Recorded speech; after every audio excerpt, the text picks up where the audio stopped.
जैसे अपन मनुष्य हैं, ये श्रद्धा अपनी मजबूती से जमी हुई है।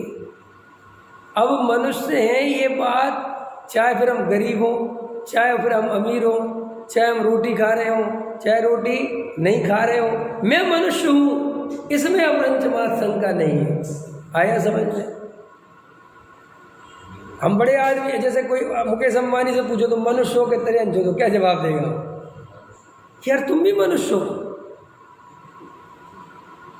तुम तो लाख करोड़ के आदमी हो, और अगर तुम भी मनुष्य हो और मैं भी, भैया तुम भी मनुष्य हो, अरे ये कैसा हो रहा है? अरे भैया पर्याय बने तो मनुष्य हम दोनों ही है। ये जो भेद है ये तो बाहर का है कि मेरे पास ज़्यादा पैसा है, तेरे पास पैसा कम, इससे मनुष्य बने में क्या फर्क पड़ता है? ऐसे ही मेरे और सत्य भगवान में द्रव्य बने बिल्कुल एक जैसे हैं हम। जो भी आप ऊपर आदिनाथ भगवान के दर्शन करके आए, उनमें और मेरे में कोई अंतर बिल्कुल है ही नहीं।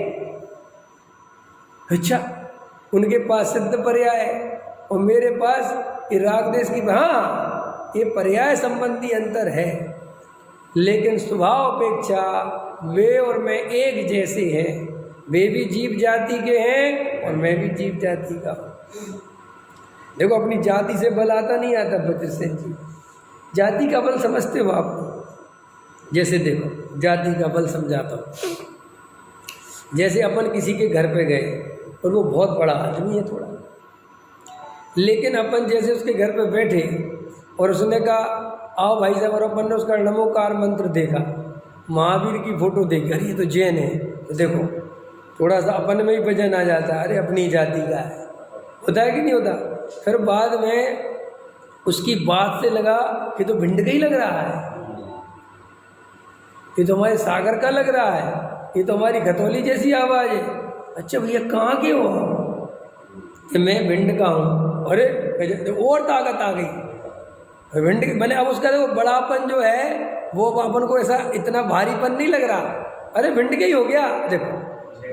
अब उसने कहा, अपन ने कहा अच्छा आप गोला ला रहे हो कि खरगुआ हो कि परिवार हो, हैं गोल सिंगारे हो, ये भिंड तरफ चलते हैं। हमारे तरफ तो केवल और केवल दो चीज़ें चलती हैं, परिवार और गोला पूरा, तीसरी वहाँ कुछ है ही नहीं। मैं तो परिवार हूँ।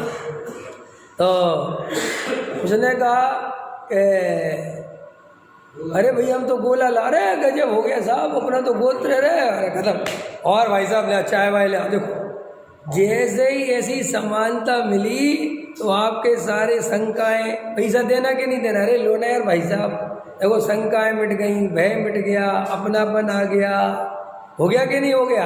ये जाति का क्षेत्र के राग का बल है। ऐसे ही सिद्ध भगवान मेरी जाति के हैं, अरहंत भगवान के गोत्र का हूँ। अब क्या अरहंत भगवान से डरना अब क्या घबराना?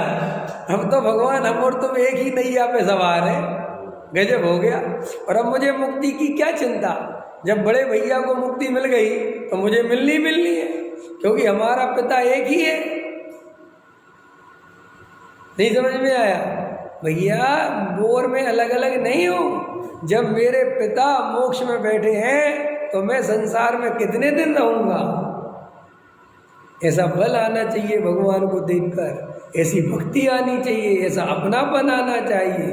और जब आप चौथे गुण स्थान में राजा बन के रह सकते हो तो कौन सी आफत आ गई? मैं भी अभी ग्रस्त में हूँ, मुझे स्वीकार है, कोई डरने की बात नहीं है।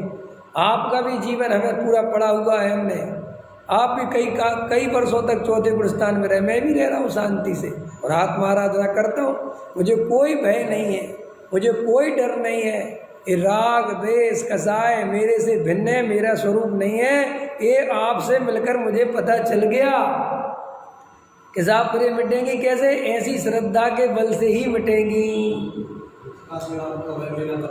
भूत काल प्रभु आपका, वह मेरा वर्तमान, वर्तमान जो आपका, मैं भविष्य मम। ये कहाँ से बोल रहे हो?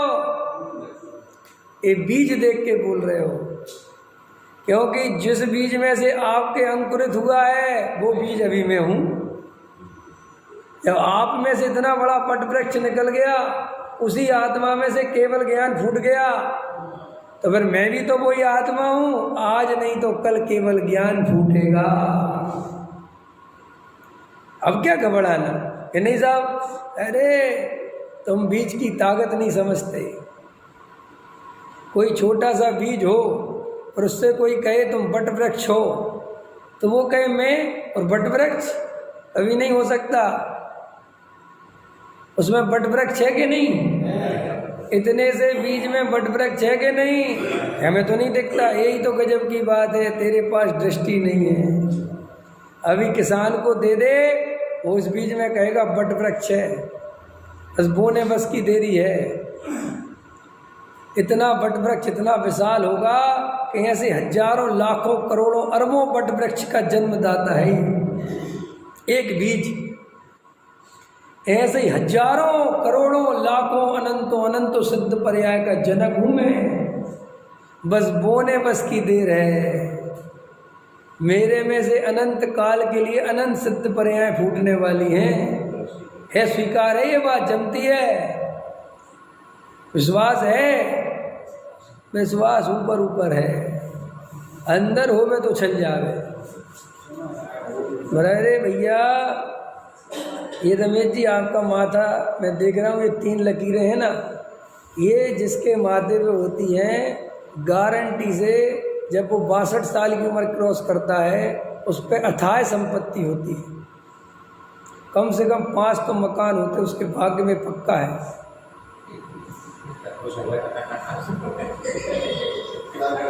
अब एकदम ऐसा, अरे एकदम ऐसा लगता है, अरे गजब।